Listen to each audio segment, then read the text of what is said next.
예수님께서 가버나움에 있는 베드로의 집을 나서서 갈릴리 호수에 있는 세관 앞을 지나가고 있는 중이었죠. 근데 세관에 일하고 있는 레위라고 부르는 마태를 만나게 되죠. 그 마태라는 이름은 신실한 자, 또 하나님의 선물이라는 뜻을 가지고 있어요. 근데 세리 마태의 레위라는 별명이 앞에 붙어 있는데, 레위 마태라는 것은 이 사람이 레위인족이라는 걸 이제 상징적으로 항상 붙어 다니는 닉네임이었겠죠.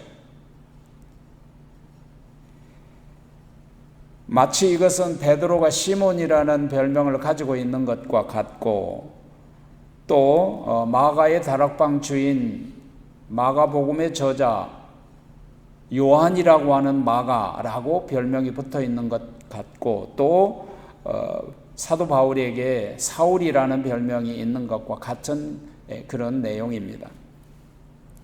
마태는 세무서 직원이었습니다. 당시 세관은 로마의 지배하에 있었기 때문에 유태인들에게 세금을 걷어서 로마의 정부에 바치는 일을 했습니다. 그래서 유태인의 입장으로서는 그 세무서 직원들을 매국노 혹은 죄인이라고 불렀죠. 사실 그렇게 생각이 될 수 있겠다 싶습니다. 근데 오늘 이 배경을 통해서 우리에게 들려주신 하나님의 말씀의 핵심적 교훈은 뭔가? 첫째는 부르심에 순종하는 사람이 되라. 그것도 즉시 순종하라. 그런 뜻을 가지고 있습니다. 세관에 앉아있는 마태를 보시고 Follow me, 나를 따르라 했더니 즉시 그 자리에서 일어나 주님을 따랐다 그랬습니다. 어떻게 Follow me, 나를 따르라 하였는데 그 자기 세무서 직원이면서 모든 걸 버리고 즉시 일어나 주님을 따를 수 있었을까? 참 신비로운 일이 아닐 수 없구나 하는 생각을 했습니다. 나를 쫓으라, 이 follow me라는 그 말은 그 내막 안에 숨겨져 있는 의미는 내 제자가 되라, 그런 뜻입니다.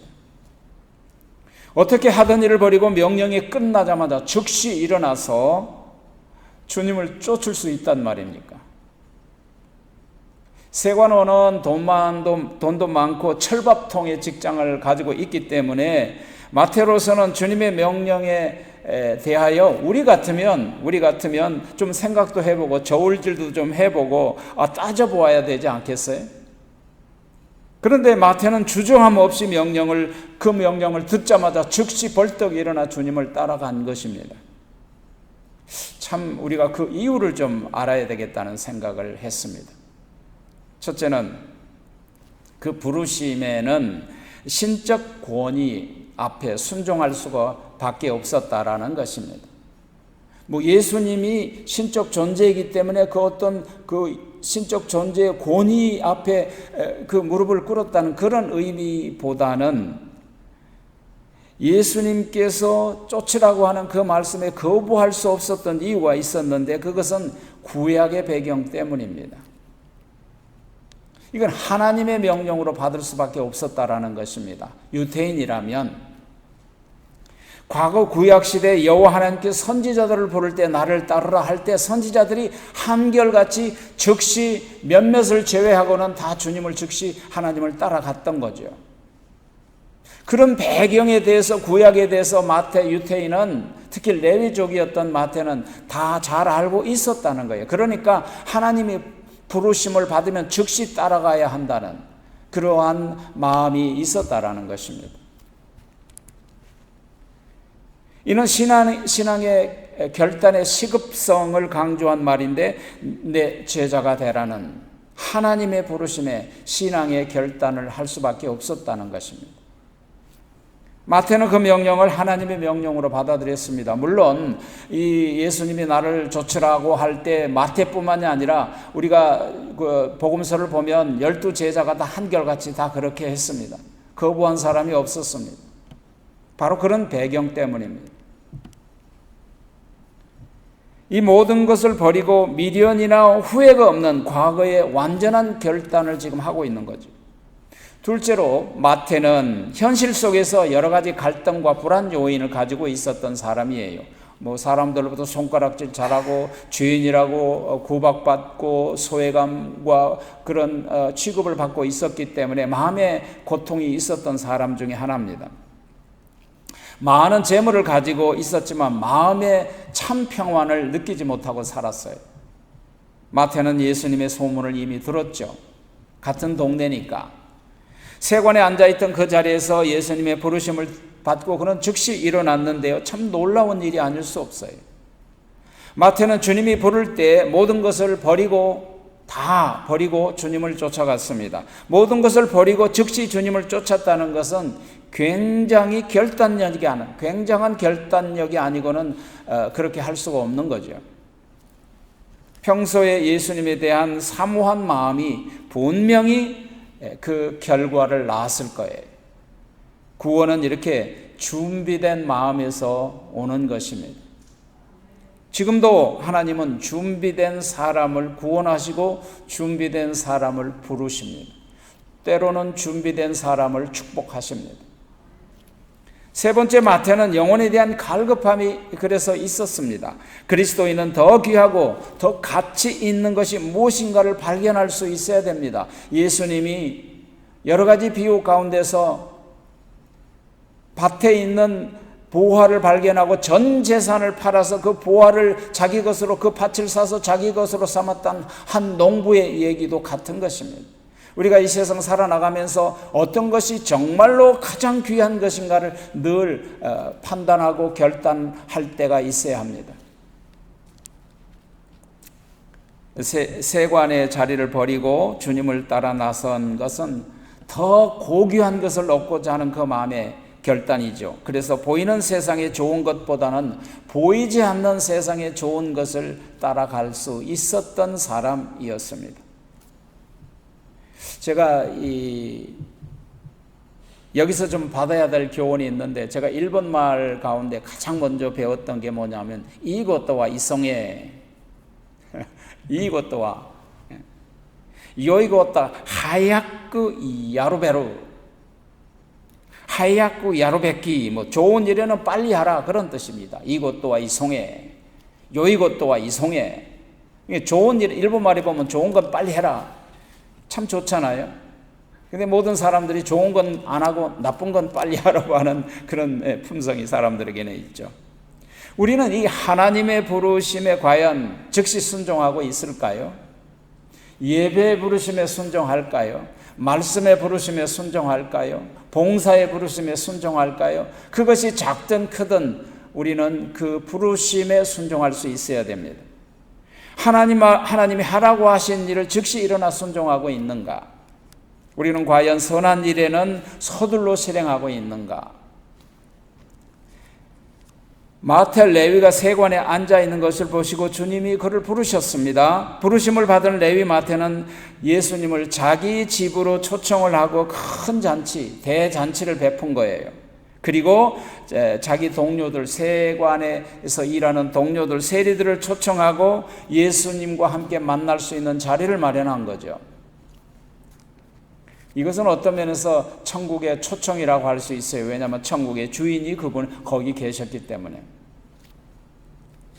모든 것을 버리고 예수님의 제자가 되기로 결단한 마태는 예수님의 일행을 마태 자신의 집으로 초청해서 아주 성대한 만찬을 하고 있는 중입니다. 이것은 예수님의 제자가 되었다는 선언식과 같은 거죠. 그리고 이 세상의 모든 것을 버리고 새로운 출발의 결단식과도 같은 거예요. 이 만찬은 마태에게 있어서 예수님 앞에 과거를 청산하는 순간이죠.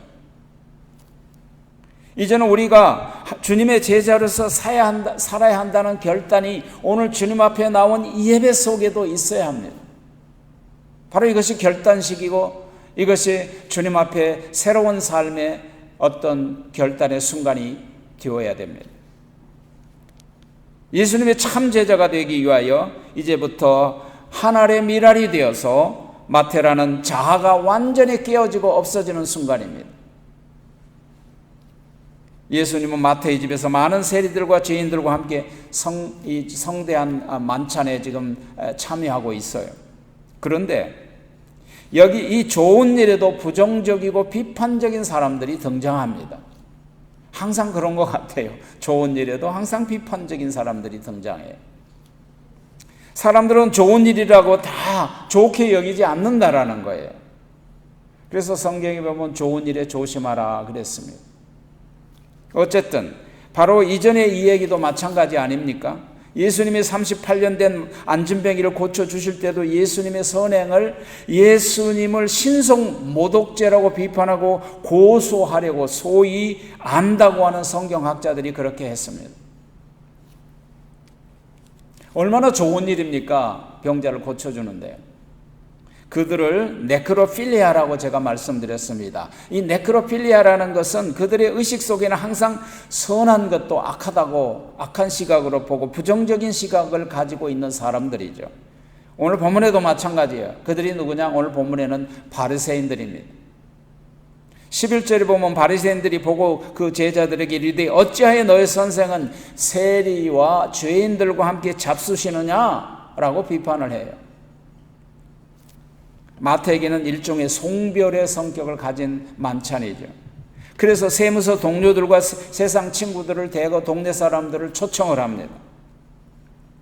유태인으로서 그들과 함께 만찬에 참석해서 식사를 하는 걸 보고 바리새인들이 그들을 비난하는 거예요. 저는 이걸 말씀을 준비하면서 어떤 생각을 했느냐면 이북도 우리 동족이고 남한도 동족인데 이북에서 내려온 사람이 옛날에는 간첩일지도 모르니까 이북 사람과 함께 밥을 먹으면 함께 고발을 해서 경찰서에 잡혀가는데 그것도 좀 비슷한 관념적으로 바리새인들이 죄인들을 그렇게 생각했다는 거예요. 세무서 직원들을 그렇게 생각했다는 거예요.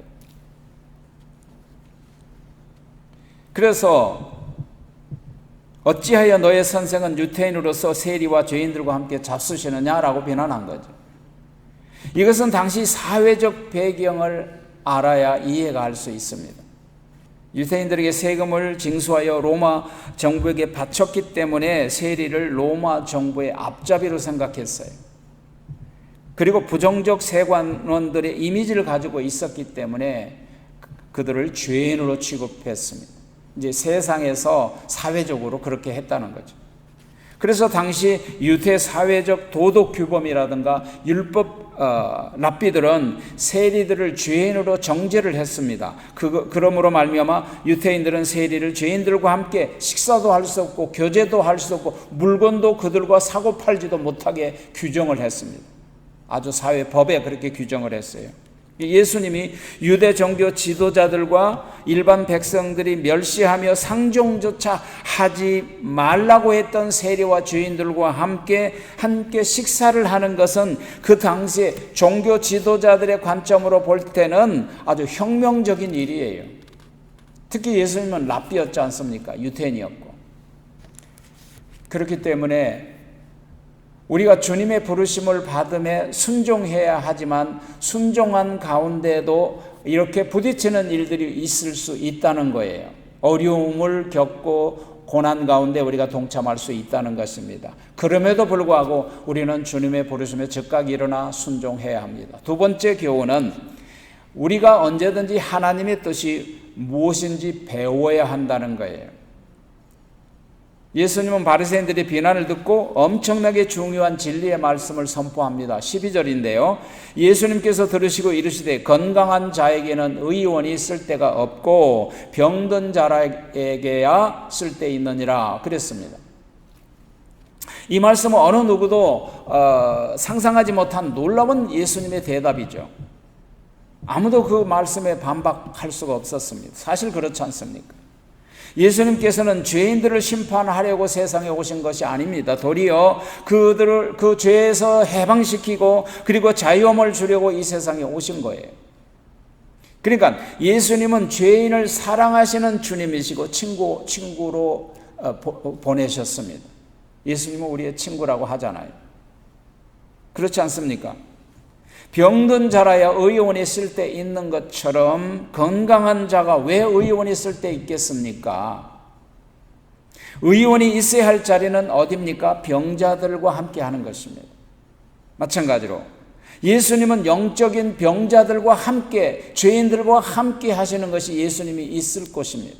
예수님은 항상 그곳에 계시며 그들을 치유하시고 용서하시고 주님 회개케 하시기를 원하십니다. 그래서 예수님은 자신을 영적인 죄인들을 치유하는 영적인 의원으로 지금 말씀하고 있는 것입니다. 그러니까 예수님의 자리는 죄인들과 함께하는 자리입니다. 주님이 그곳에 계셔야 되는 거예요.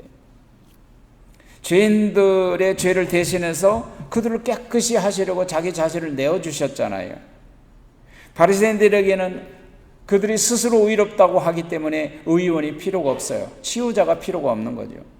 스스로 깨끗하다고 생각하고 스스로 의롭다고 주장하는 사람은 자기 자신의 불의와 죄인을 깨닫지 못하기 때문에, 인정하지 못하기 때문에 이 세상에서 의인이라고 자칭하는 사람들은 정말 구원받을 수 없는 죄인들입니다. 자신의 영적인 질병의 죄를 깨닫지 못하고 의인인 채 하는 바리새인들과 그 신앙인들에게는 예수님이 함께 하실 수가 없는 거예요. 사실 예수님이 필요가 없잖아요. 이 세상의 모든 사람들은 여러분 다 죄인이잖아요. 로마서 3장 10절에 보면 의인은 없나니 하나도 없다 그랬잖아요. 그러나 이 세상에는 세리 같은 의인이 있고요.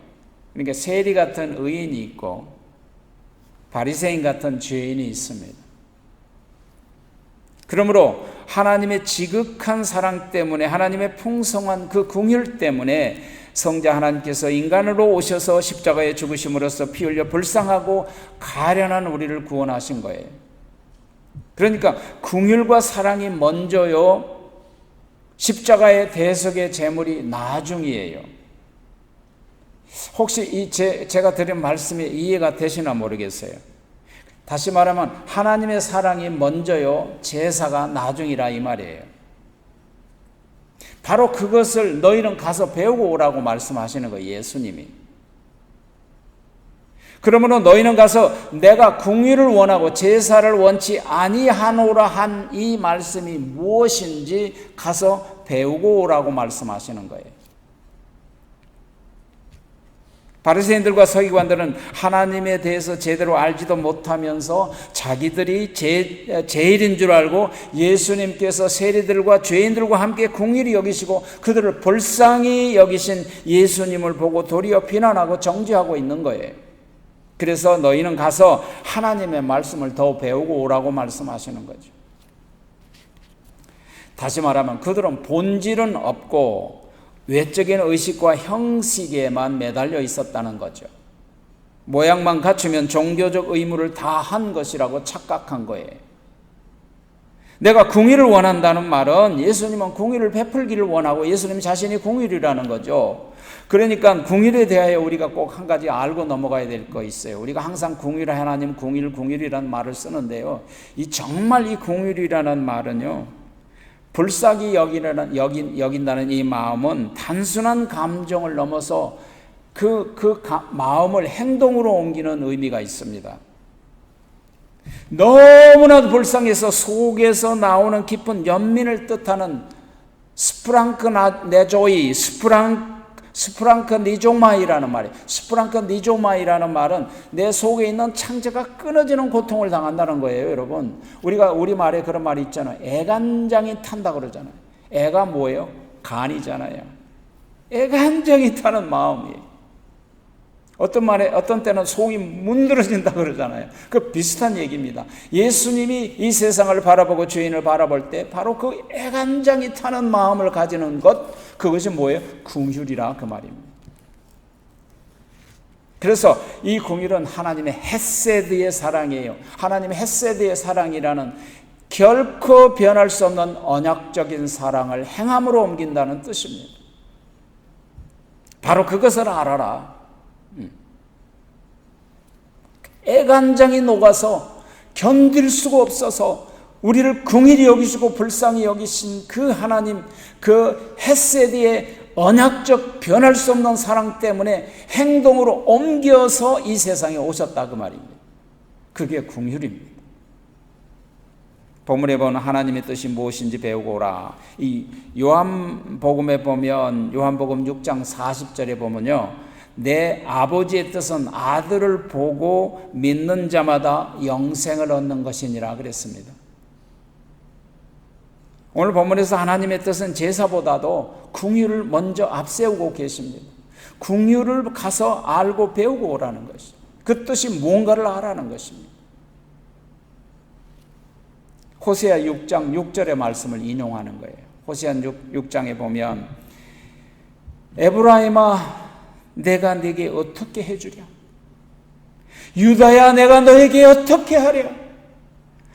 너희의 이래가 아침 구름 같고 쉬 없어지는 이슬 같도다. 나는 인애를 원하고 공의를 원하고 제사를 원치 아니하노라. 번제보다도 하나님 아는 것을 먼저 알라고 했습니다. 바로 그것이 궁율을 먼저, 하나님은 그 궁율에 따라서 제사를 지내고 자기 자신의 몸을 내어주신 거죠. 그래서 호세아 선지자는 궁율을 변함없는 하나님의 사랑이라고 말합니다. 그러므로 우리에게 하나님의 뜻은 변함없는 하나님의 사랑을 배우라는 거예요. 이와 같이 하나님의 끝없는 사랑과 은혜로 구원받은 하나님의 사람들, 또 이웃을 향하여 하나님의 행동하는 궁유를 베풀기를 원하십니다. 제사를 원치 않으라 하니까 그것이 예배가 필요 없고 제사가 필요 없다, 그런 뜻은 아닙니다. 둘 다 필요합니다. 믿음도 필요하고 행함도 필요한 것과 같은 것입니다. 그러나 하나님은 종교적인 예배와 제사 의식을 앞세우지 말고, 형식적인 걸 앞세우지 말고 먼저 불쌍하고 소외된 자들에게 베푸는 자비와 긍휼과 사랑을 먼저 가지라는 것입니다. 바로 그것이 하나님의 긍휼이고 마음이다. 그러니까 제사보다 긍휼이 먼저다, 그 말입니다. 예배보다도 긍휼의 마음이 먼저다. 제사의 핵심과 내용은 뭡니까? 긍휼과 사랑이에요. 우리가 드리는 예배의 핵심은 지금 긍휼과 사랑입니다. 이 세상에서 제사 중에 최상의 제사, 이 세상에서 예배 중에 최고의 예배는 뭡니까? 십자가의 제사입니다. 이 세상에서 제물 중에 최상의 제물, 이 세상에서 가장 하나님이 기뻐하신 제물은 무엇입니까? 어린 양, 하나님의 어린 양이신 예수님의 제물 되시면, 예수님이 드리는 최상의 제물과 제사에는 우리를 향하신 하나님의 긍휼과 그 사랑이 흘러 넘치는 것입니다. 그것이 바로 행동하는 긍휼이에요. 거기에는 끝없는 하나님의 햇새도 사랑이 흘러 넘치고 있어요. 십자가를 바라보면 그걸 알아야 됩니다. 거기에는 하나님의 끝없는 자비와 긍휼이 흘러 넘치고 있습니다. 십자가는 하나님의 사랑의 증표입니다. 하나님의 사랑의 증표는 물과 피를 다 쏟기까지 행동하는 사랑이십니다. 십자가는 하나님의 긍휼의 증표입니다. 그 긍휼의 증표는 자기 몸을 내어주는 것입니다. 그것 없는 예배는 무의미한 것입니다. 그러므로 하나님이 원하시는 것은 먼저는 긍휼이요, 그 다음에 또한 예배다. 바로 이런 이치 때문에 하늘 보좌를 버리시고 세 번째 예수님은 죄인을 부르러 오신 것입니다. 결론적으로 예수님께서 이 땅에 오신 목적을 말씀하신 것이잖아요. 내가 의인을 부르러 온 것이 아니요 죄인을 부르러 왔노라. 이것이 우리와 하나님과 다른 점이에요. 이것은 세상 법과 하나님의 법이 다른 것입니다. 우리는 의인을 좋아하고 칭찬하지만 죄인을 정죄하고 비난합니다. 그런 사람일수록 보면 자기 자신을 몰라요. 세상도 의인을 높이고 죄인을 비난하죠. 그러나 예수님의 방식은 정반대입니다. 의인을 부르는 것이 아니라 죄인을 부르러 오셨어요. 누가복음에서는 의인을 불러 회개케 하려 왔다고 했습니다. 부르신다는 것은 초대한다는 거예요. 초청한다는 뜻입니다. 예수님은 불쌍한 마음으로 죄인들을 불러서 천국 잔치에 초청하는 것입니다. 예배라는 게 그런 거예요. 하나님 자리로 하나님이 계신 곳으로 초청하는 것입니다. 그러니까 천국의 초청자는 예수님이에요. 예수님은 믿음의 사람 10처녀를 다 초청했습니다. 그러나 그 중에 5처녀만 참석할 수 있었습니다. 우리는 그 초청에 응답해야 됩니다. 사도행전에 보면 고넬료가 기도하는 중에 하나님의 사자들을 통해서 지금 요바에 있는 피장 시몬의 집에 기도하고 있는 베드로를 초청하라고 했습니다. 그래 베드로를 초청했습니다. 동시에 그는 일가족도 초청하고 동네 사람들도 초청했습니다. 그랬더니 그 초청받은 사람들 가운데 베드로가 말씀을 전하고 예배를 드릴 때 성령의 충만함을 받고 하나님의 사람들로 된 것입니다.